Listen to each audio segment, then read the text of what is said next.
Hello guys, నేను mummy అయితే మా తాతయ్య వాళ్ళ ఊరు వెళ్ళామని చెప్పాను కదా. ఇంకా అక్కడ నుంచి మమ్మీ వాళ్ళ ఫ్రెండ్ వాళ్ళ ఊరికైతే వెళ్ళాము. వాళ్ళ ఫ్రెండ్ పిలిచిందని వెళ్ళాము. వాళ్ళ ఫ్రెండ్ అయితే మమ్మల్ని చాలా బాగా చూసుకుంది. ఆంటీ అంకుల్ కానీ ఇద్దరు చాలా బాగా చూసుకున్నారు. ఇంకా ఈవినింగ్ అయింది. ఇంకా డ్యామ్కి వెళ్దాం అనేసి ఉన్నాము. సోమశిలలో డ్యామ్కి వెళ్ళకుండా ఉంటామా, ఈవినింగ్ టైం చాలా బాగుంటుందని వెళ్ళాము. మొత్తం ఇవి వచ్చి 12 గేట్స్ 16 గేట్స్ చెప్పారు, ఓపెన్ చేయలేదు. వర్షాలు పడినప్పుడు ఓపెన్ చేశారంట, అప్పుడు వెళ్ళి చూడాలి, చాలా బాగుంటుందంట. ఇప్పుడు కూడా ఈవినింగ్ టైంలో చూడండి, వ్యూ అయితే ఎంత బాగుందో కదా. ఎప్పుడైనా వస్తే ఖచ్చితంగా మీరు డ్యామ్ చూడడానికి రండి ఫ్రెండ్స్. నాకైతే చాలా బాగా నచ్చింది, చల్లని గాలి వ్యూ.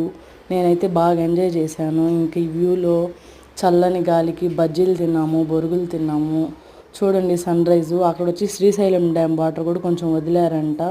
ఇవి వచ్చి పొలాలకు పంపిస్తారంట ఈ వాటర్ అంతా. ఓకే, నా వీడియోస్ నచ్చినట్లయితే లైక్ చేయండి, షేర్ చేయండి, సబ్స్క్రైబ్ చేయండి. బాయ్.